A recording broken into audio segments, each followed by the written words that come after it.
Khalid Al Rahman had built an empire of power and secrecy. The billionaire sheikh realized that some pasts refused to stay buried.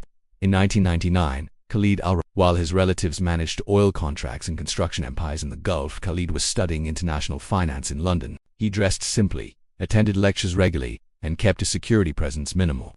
It was during a university seminar on Middle Eastern art trade regulations that he first noticed Layla Hassan. She was confident, intelligent, and deeply focused on her research into disputed antiquities that had surfaced in European museums during the 1990s. Layla came from a modest background, relying on scholarships and part-time work. She was not drawn to Khalid because of wealth or influence. Khalid admired her passion. For the first time, he experienced a relationship that felt separate from corporate expectations. He did not introduce her to his family network, choosing instead to protect the privacy of what they shared. By mid-1999, Layla had begun reviewing archived acquisition records at a private gallery connected indirectly to investors from the Gulf region. Her research hinted that certain artifacts displayed in Europe may have been transferred through questionable channels during political instability in the Middle East. She did not accuse anyone publicly. At the same time, Khalid's father's health began to decline rapidly. The family summoned Khalid back to the UAE, insisting he prepared to assume leadership responsibilities. He faced pressure to end distractions and focus on legacy. Layla encouraged him to fulfill his obligations, believing they would reunite after she completed her degree. 2 weeks before Khalid's scheduled departure, Layla stopped attending university. Her professors initially assumed illness. When days passed without contact, friends visited her apartment. The door was locked. Inside, everything appeared untouched: laptop on the desk, research papers stacked neatly, passport in a drawer. There were no signs of struggle, no broken windows, no forced entry. London authorities opened a missing person file but found no immediate evidence of crime. Surveillance footage from nearby streets showed nothing unusual. Layla's bank accounts remained inactive. Her phone stopped transmitting signals the same evening she vanished. Khalid delayed his return flight, using family influence to push for a thorough investigation. Private investigators were hired, but they uncovered no ransom demand and no trace of travel records. It was as if Layla had stepped out of existence. Within weeks, Khalid had no choice but to return to the UAE. His father's condition worsened, and corporate control shifted toward him. Layla's disappearance remained unresolved, a silent shadow following him back to Dubai. He carried unanswered questions into a future filled with power.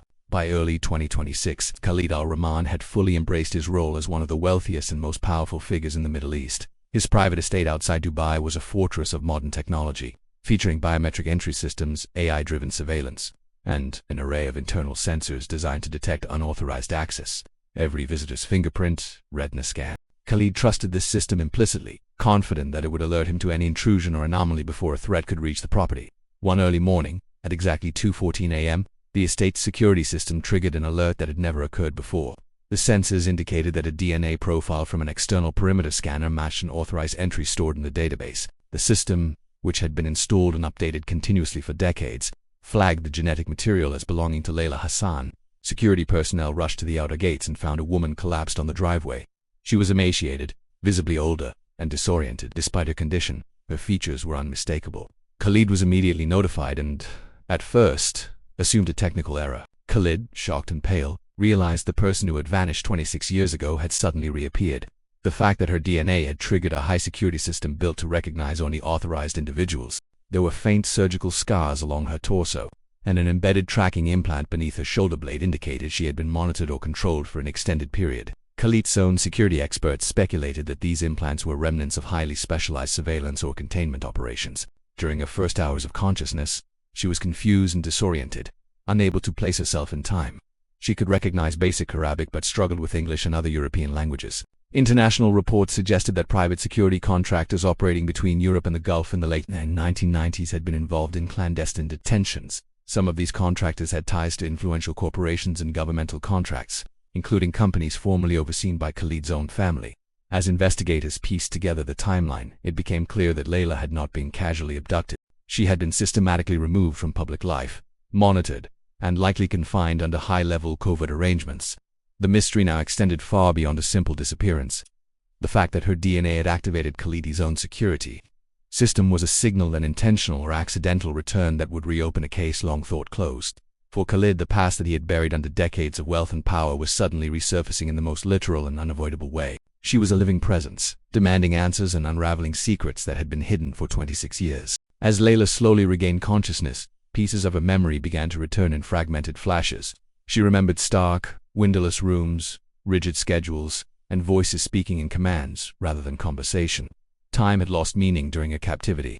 Days and nights blurred together under artificial lighting, and any attempt to measure the passage of years was impossible. Medical procedures were performed without explanation, leaving permanent scars on her body. Occasionally, she recalled hearing faint whispers of her name in conversations she could not fully comprehend, voices hinting at wealth, influence, and secrecy. Forensic specialists documented signs of long-term psychological conditioning. Layla displayed symptoms of disorientation, hypervigilance, and mild amnesia, classic effects of prolonged isolation and trauma. Her physical condition suggested years of minimal sustenance and limited mobility. Yet despite the years of abuse, her intelligence and awareness remained sharp. Investigators noted that she had retained an unusual clarity when identifying locations and specific people connected to her disappearance. Meanwhile, Khalid immersed himself in the investigation. Despite being a billionaire sheikh, he had never fully understood the mechanisms that removed Layla from London in 1999. His legal teams began cross-referencing archival documents with intelligence reports from multiple countries. They discovered that Layla had been researching disputed antiquities in European museums, investigating ownership chains that implicated high-level figures. Some acquisitions appeared to involve shell companies tied indirectly to Khalid's family corporation. Private investigators traced a contractor responsible for Layla's removal, uncovering a shadowy network of operatives specializing in the clandestine handling of perceived threats to influential clients. While the company had officially dissolved years ago, its founders had reinvested in biotech and private security firms throughout Europe and the Gulf. One name appeared repeatedly in financial and operational documents: Omar Al Rahman, Khalid's uncle.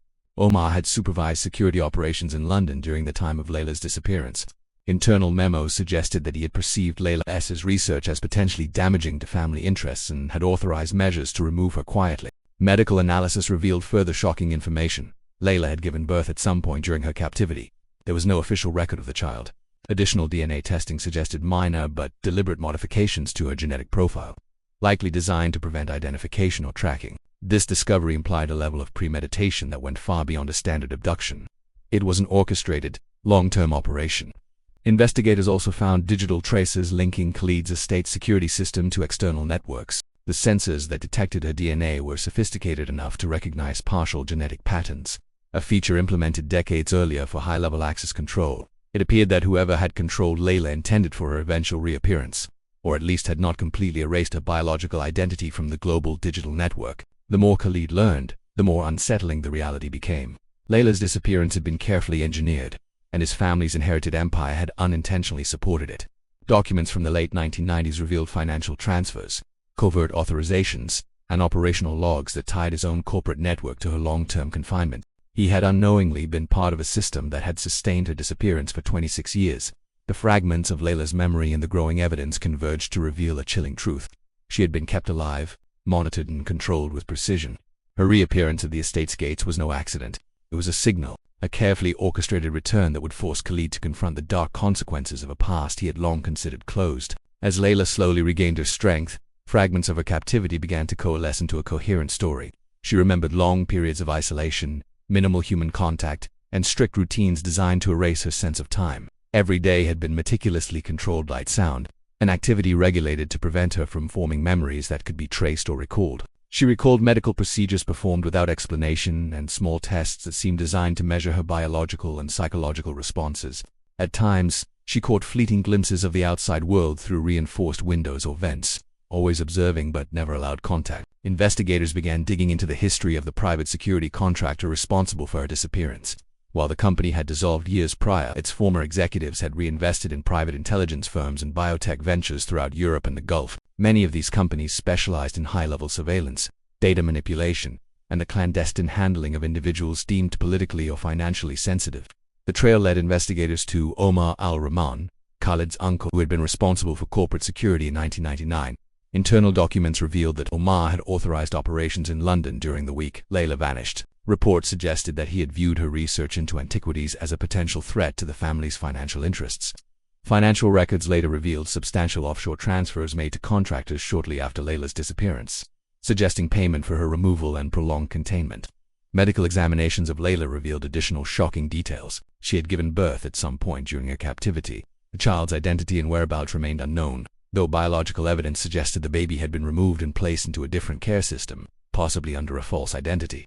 Furthermore, testing showed her DNA had undergone minor alterations, likely as part of experimental biometric manipulations intended to prevent detection or tracing. The investigators also analyzed Khalid's estate security systems, which had detected Layla's DNA. The sensors were advanced enough to recognize partial matches, a feature Khalid had implemented to ensure only authorized individuals could gain access. This revealed that whoever had released Layla had either intentionally allowed her DNA to trigger the alert or had failed to account for the system's capabilities, creating the moment that brought her back into Khalid's life. Khalid began reviewing decades-old documents, realizing that while he had never ordered her removal, his inherited empire had inadvertently enabled it. Contracts he had signed to authorize security measures, routine operational authorizations, and legacy management practices had all maintained the network that kept her hidden. The system designed to protect his family's interests had functioned exactly as intended, but in doing so, it had trapped an innocent life for 26 years. Omar's role became more critical as the investigation progressed. He had overseen the initial abduction and subsequent management of Layla's confinement. When investigators sought him for questioning, they found he had died under sudden circumstances. The death was officially ruled a heart attack, though the timing raised suspicion among investigators familiar with the case. As authorities pieced together financial, digital, and operational records, a picture emerged of a carefully coordinated operation spanning multiple countries and decades. Layla had been erased from the world, monitored, and controlled with precision. Her sudden reappearance was not accidental, it was a calculated return that forced Khalid to confront the consequences of a past he had never fully understood. Now, with her memories slowly resurfacing and evidence revealing the network of actors responsible, the empire Khalid had built on secrecy and power was beginning to crumble under the weight of truths long buried. Every revelation drew him closer to understanding the full scope of what had been done and the people who had orchestrated it.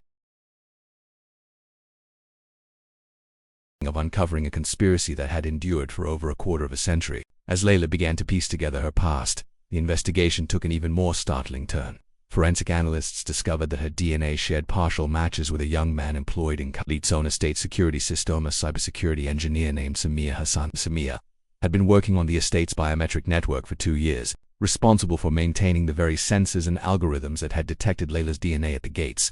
Further analysis revealed the impossible truth. Layla was Layla's son. Born during her captivity, he had been separated from her and raised under an assumed identity in Europe.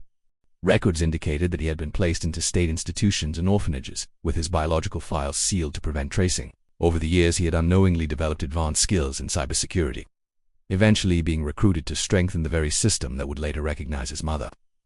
Investigators theorized that Layla, upon discovering fragments of his origins within the estate's databases, orchestrated his mother's release. Digital logs from his workstation showed that he had accessed archived biometric entries and cross-referenced them with old international intelligence files, uncovering the identity of the woman held in the covert network. The release of Layla at the estate's gates appeared to be deliberate, timed for maximum impact, and executed with precision.